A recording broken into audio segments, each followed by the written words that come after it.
You may wonder why Donald Trump called climate change an hoax in his speech during the 80th United Nations conference that shocked the hell out of everyone. What's this? They said global warming will kill the world, but then it started getting cooler, so now they just call it climate change because that way they can't miss. It's climate change. Because if it goes higher or lower, whatever the hell happens, there's climate change. It's the greatest con job ever perpetrated on the world, in my opinion. Climate change, no matter what happens, you're involved in that. No more global warming, no more global cooling. All of these predictions made by the United Nations and many others, often for bad reasons, were wrong. They were made by stupid people that have cost their countries fortunes and given those same countries no chance for success. If you don't get away from this green scam, your country is going to fail. Perhaps the architecture has always been on question and often manipulative in nature. You ask me why.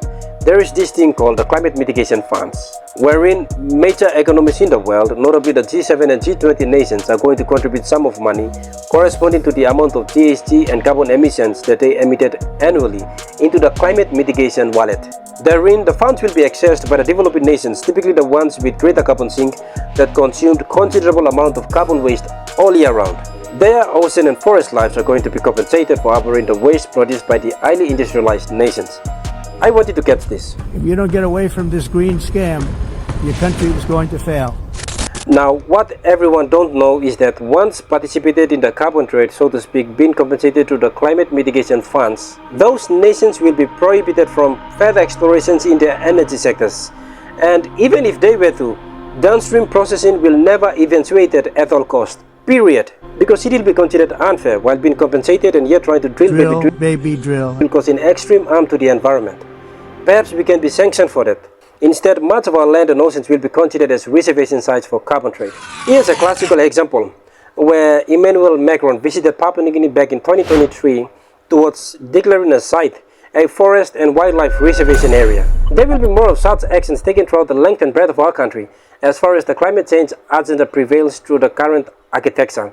A perfect need to revive our sustainable sectors. The sustainable sectors, agriculture, livestock, tourism, all these all sustainable sectors that you can together halivim, solving this unemployment problem in the country.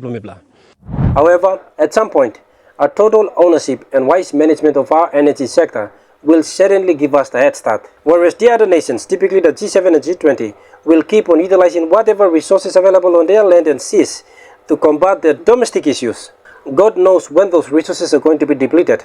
And there we are, kept contemplating on what the climate mitigation funds are for us, while the talks on sustainable energies are on the table, financed on debt or near to nothing. Until we fully realized our energy sectors, then shall our voice be heard. The idea is that every nation should be able to utilize their energy sectors drill, baby drill, to combat their domestic issues before shifting on to renewable energy. Matter of fact, this drill baby drill gives the country an head start to tap into renewable energy. If our energy sector sucks, and we're thinking that the climate mitigation funds will do us good anyway, then impoverishment spiked by unending debts will keep on rising until we'll have no country left to call our own. At some point, we need to have the financial muscles to take actions for ourselves, instead of begging for aid and loans from those countries that are also going to compensate us in the climate mitigation funds. Just for your information, to date, no one country has ever contributed into the climate mitigation wallet, and it is a matter up for debate. Even if we were to, it will surely take ages, and if not at all to convince the rest of the world. With the war that is going on, it is quite difficult to convince superpowers like China and Russia to agree with this climate change mitigation agenda, especially with the rise of another socio-economic security tie called the BRICS. Might as well makes it even complicated. They might as well come up with a new architecture towards addressing such issues, so long as US and their alliances are not around to fool them around. Alright guys, more talks on that will be done going forward, but for now, drop your comments below. Thanks for watching. Peace.